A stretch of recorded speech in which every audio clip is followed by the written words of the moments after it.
we have to develop the various strategies by which we can see that the beneficiaries will be able to get the benefit from this. So actually in the pre-independent India, Dadabhai Naoroji, now you all must have heard about Dadabhai Naoroji, who is also called as the Old Man of India, ma'am. Very good. The grand old man of India, he was called as. Now, he was the first person actually to discuss what is called as a concept of poverty line. Today, what we follow is poverty line. But this was actually designed by Dadabhai Naoroji way back before our independence only. Actually, what he did is that he took the menu of a prisoner and then used the prevailing prices in order to arrive at a concept called as jail cost of living, you call it as. Actually what we do is that how many calories you take per day and you try to multiply it with the prevailing prices. Like for example, it is called as 2100 calories for the rural areas and 2800 for the urban. Sorry, one second, just a second. 2400 calories for the rural areas and 2100 calories for the sorry, I'm sorry, 2400 calories for rural areas and 2100 calories for the urban areas. Now, why that difference? Why less for urban areas? Ma'am, in rural areas, mostly agricultural labors and there will be a more labor work, ma'am. But when it comes to urban areas, it won't be laborer work. So for the consumption, it's needed more for the laborers because they work hard on the fields, ma'am. That is the reason they need more calories. Thank you so much. Yeah. So the thing is that because there is a lot of work, that means you call it as physical labor is more in the rural areas, and urban areas mostly you call it as a white collar jobs where we sit and do the works. We don't require so much. So we try to take the calories. Now in calories they call it as grams, fruits, vegetables, dal, everything. They give an entire list of that. So they try to multiply that and then arrive at the decision how much of money is required. If you are calling that a person, if he's not poverty, what is a present line you call it as is the present one, the poverty line. Actually in our country we don't take the expenditure, we take only the consumption expenditure. Why don't we take the expenditure? Why can't we take the expenditure and decide what is the poverty line in India? We don't take the expenditure, we take the consumption expenditure. Anyone can tell or should I continue? Yeah. So why do we take the consumption expenditure is that in our country, you cannot say that what is the amount earned by a particular person. It is not fixed. It varies from person to person and from region to region, state to state, work to work. So we take only the consumption expenditure. So the presently 2019 poverty line, if you take in rural areas, if a person or a family is able to earn 1059 rupees, and in urban areas it is 1286. This is called as a poverty line of India 2019. So if a family is not able to earn this much of money, they will be called as living below the poverty line. That means they are not able to earn that. What is the United Nations poverty line at present? It is $1.25. If I'm not mistaken, it is $1.25.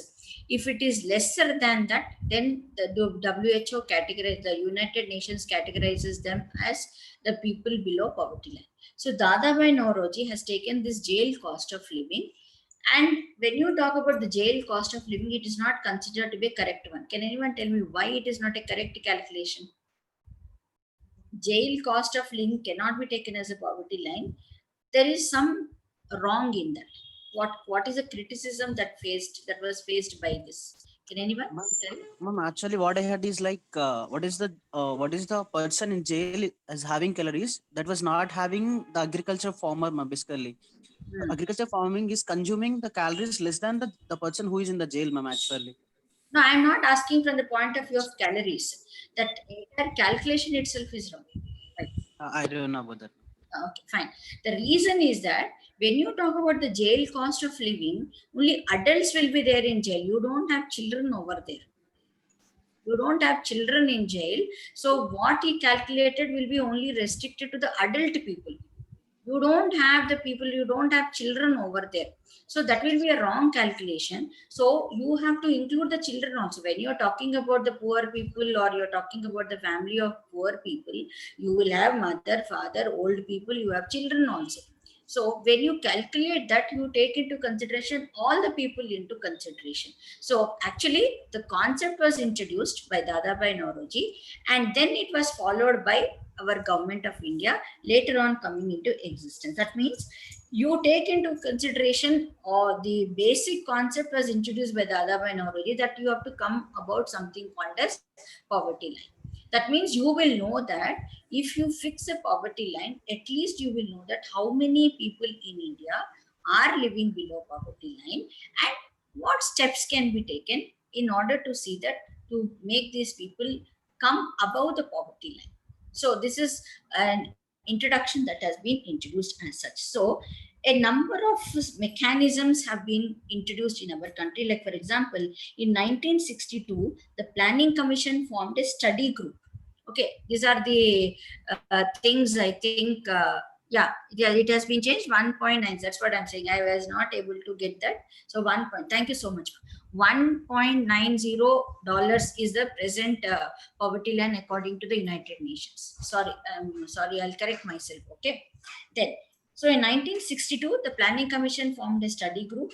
In 1969, we had another thing called as Task Force on Projections of Minimum Needs and Effective Consumption Demand. So these are all certain things that have been introduced. In 1989, an expert group was constituted for the same purpose. That means all these three were the important commissions that have been introduced as to what should be the mechanism that should be followed by which we will be able to alleviate poverty or try to reduce the number of people who are poor in our country. This was the effort that was made by the government of India at that time.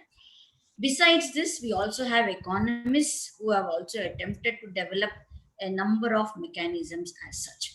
So, for this purpose, first of all, as I told you, that we have to divide the people into two categories, the poor and the non-poor. So, when you say poor, non-poor, again you have different kinds in that. You have two basic categories, poor, non-poor. Now, again, when you talk about poor and non-poor, there are many kinds of poor. You call them as the absolutely poor, the very poor, and the poor. Okay, so I'll repeat again. There are two categories, poor, non-poor. Then again you have absolutely poor. Then you have the very poor and the poor. Three categories you will have again in that. Okay. So there are various kinds of non-poor also. That means who are non-poor? Who will be called as non-poor? The middle class, okay, the upper middle class, the rich, the absolutely rich, the stinking rich. These are all called as a non-poor people. Okay, I'll repeat once again. The middle class, okay, then you have the upper middle class, the rich, the very rich, absolutely rich, and stinking rich. These are all the people who are non-poor. So we will focus only on the poor. So these non-poor are those who have money, who can get along. That means either they're educated, they have some assets with them by which they can continue their life. But the target should be the poor people. Okay, so taking into consideration, how do you categorize the poverty is that you call them as always poor and those who are usually poor. These two words you have to understand properly. Always poor, usually poor. That means who have sometimes, who are usually poor is that sometimes they may have money, sometimes they don't have money. That means they go into poverty, they come out of poverty. But always poor are those, they continue the same trend of being less amount of money or less accessibility to basic needs of life. Am I clear? So they will have a little more money. Who are usually poor is that they will have little more money compared to the always poor people. Okay, so these people will be called as chronic poor. So again, I'll repeat, always poor, usually poor. Who are usually poor is that who will have a little money compared to the always poor people. But these two will be grouped together and called as chronic poor. That means these people will be coming in, going out of the poverty. So either because of various circumstances like the casual workers, like already I told you that casual workers are those who will be having the jobs for 15 days in a month, 10 days in a month. After that, they don't have the job. So they are better than the other people, and those poor people may not have any work at all, or they are not having accessibility to any employment opportunities. So these two categories will be coming under chronic poor. Then you have something called as churning poor. Who are churning poor is that who regularly move in and out of the poverty. Who are they? The small farmers, seasonal workers. Now, who are seasonal workers? Who are seasonal workers?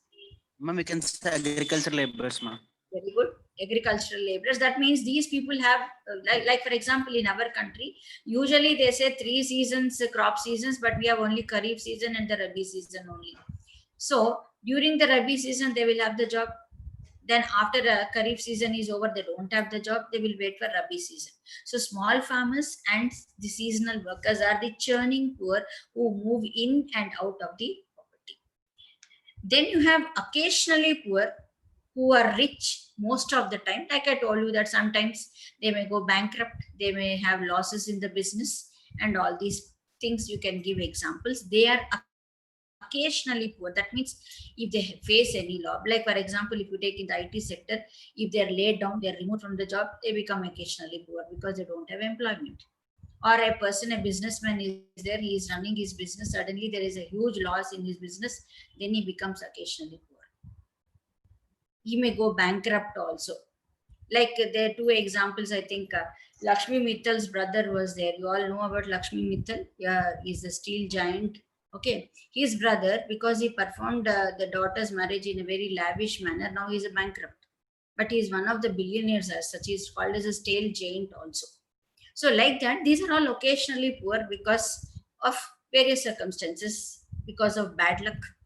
They lose everything, because of which also they become occasionally poor. So they are called as transient poor. The occasionally poor are called as transient poor. So I gave 3 examples now: chronic poor, churning poor, and transient poor. So who are chronic poor are always poor, usually poor. Then churning poor are who occasionally move in and out of the poverty. Examples are small farmers, casual laborers, I told you. Then you have the transient poor, who are the rich people who become poor because of their bad luck or because of their wrong decision making or whatever it is. And then there are those people who are never poor and they are the like the rich people, the billionaires. These people will never become poor. So they are usually called as never poor and they are the non-poor people. This is how you categorize the poor people in our country. So you call it as chronic poor, churning poor, or you call it as transient poor, or you call them as the never poor people. Yes, then we already discussed about the poverty line. Like I said that poverty line is fixed, taking into consideration the amount of money a family should have. If it falls below that, then it becomes very tough for the people and they fall in the poverty line as such. So, as I told you that scholars always point out that this mechanism is that it groups all the poor together. That means what descriptions I gave just now: chronic poor, churning poor, transient poor, all poor are mixed together. So we should be able to categorize who are the people. That means mainly we require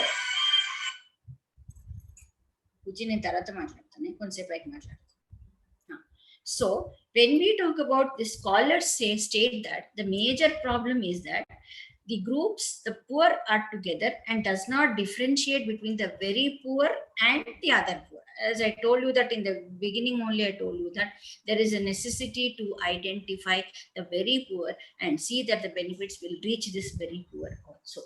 So this mechanism will be helpful only in doing all these aspects as such. So when we are not able to do this, then the entire concept of making programs or whatever it is it is not a correct idea as such, because we are not able to reach the needy, and it would be difficult to identify the poor who need the help the most as such. And can I continue or should I stop, Shailaja? Yeah. You can, if you wish to do it for another 10 minutes, you can do it, ma'am. Otherwise, you can conclude here. Another 10 minutes. So, according to this, apart from that, what are the other aspects we talk about is that accessibility to basic education. So, other than income and assets, that means till now I was discussing about something called as income. I said they don't have jobs, they don't get proper income and all that, and they don't have assets. These are two aspects. Apart from that, they are also what are the other factors that are associated with poverty? That means income and assets, basic. That is the first thing. But what are the other factors? That is accessibility to basic education. Like I told you that the first thing is that accessibility to basic education. Though we have something called as RTI, we have this government schools are there, we have the reservations are there, everything is there, but still accessibility to basic education is not there. Healthcare is another problem that we face. That means we all know that the hospitals which are there, the government hospitals, the primary healthcare centers, they have some difficulties or some problems. They have either they don't have the equipment, they don't have the proper doctors are there, or medicines are there. So healthcare is another problem we face. Next one is drinking water and sanitation. 4 aspects: education, healthcare, water, sanitation. These two also are associated with something called as poverty.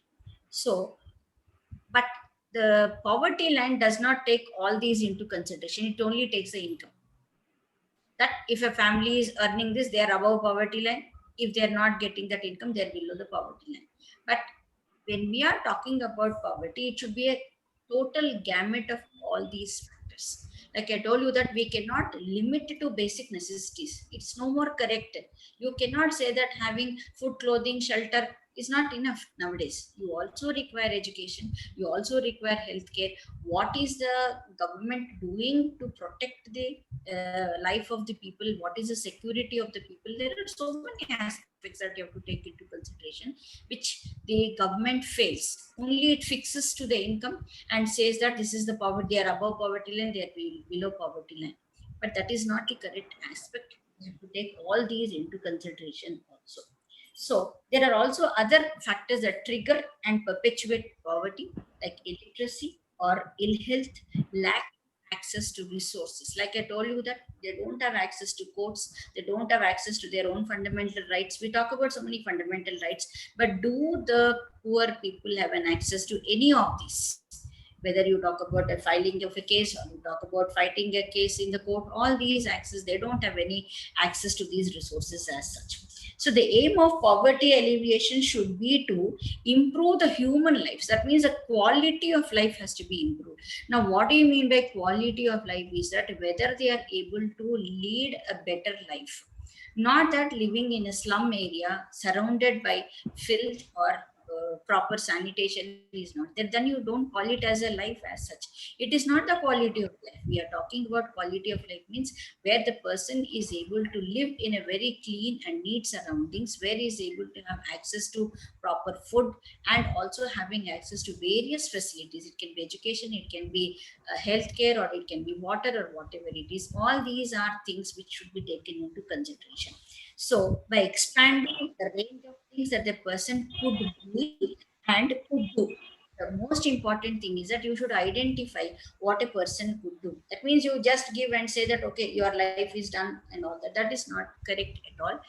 You should identify and see that a person should be able to do something. Give him an opportunity and give him an employment by which he will be able to improve himself. See, one thing for every human being is that when we join a particular occupation or an employment, whatever it is, we try to grow. We don't try to stagnate at a particular place.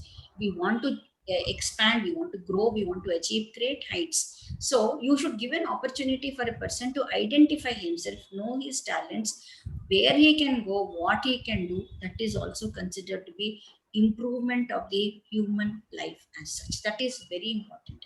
If we are not giving that opportunity, that means we are killing the creativity, or we are not giving an opportunity for a person to know his talents or contribute his talents to the nation building as such. This is one aspect which every person has to understand, and the government also has to understand. We cannot underestimate anyone for anything as such. Maybe a person is innate talents are there, maybe he is not exposed, or he is not in a very enterprising person to give his opinion as such, but we should be able to do that. That is also one way by which we can reduce poverty. So expanding the range of persons that a person could be and could do, that means he may go and do, like we have seen the examples how the people are cracking the IITs, even from the people who are all from a very rural poor household, they don't have any access to any education system, still we find that they're able to score. That means you provide an opportunity and they will show you what you can do also. So that is what I mean to say, that expanding the range of things that a person could be and could do, such as the healthy and the well nourished also. First thing is that see that they will be having nourished food also. That is what is the most important thing. Like the United Nations always tells that in India, India and especially Asian countries and African countries, the children are malnourished. There is no proper food provided to them. So it is a responsibility of the state at large to see that these people are provided proper nourished food also. Then only, like I told you, like in Maslow's hierarchy theory, I already mentioned that the basic concept is that he should have the basic need fulfilled. If that is filled, he will go to the next step, that is going for education or going for any other thing. So first thing is that see that he will get a proper food. This I think the government can do after so many years of independence also. If we are not able to do this, we are failing in our duty, or the government is not up to the mark in providing the facilities to the people as such, right?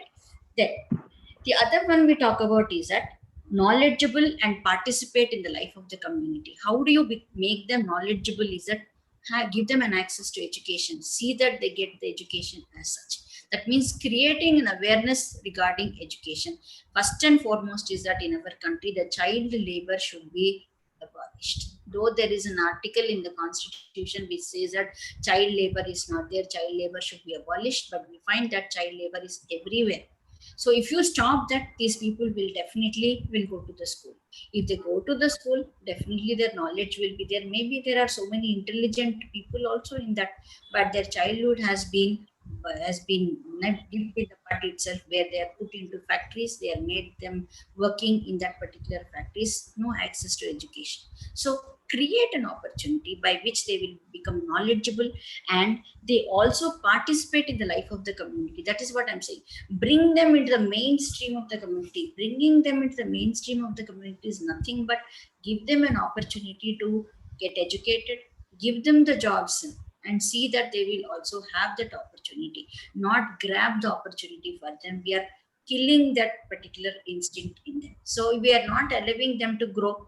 We are not allowing them to achieve their dreams. This is the mistake which we are committing. So if we are able to streamline all this to a certain extent, poverty can be reduced. So poverty is not just providing basic necessities of life, but giving access to various resources that are required for a person to grow and become and prove something in the society, which is very, very important.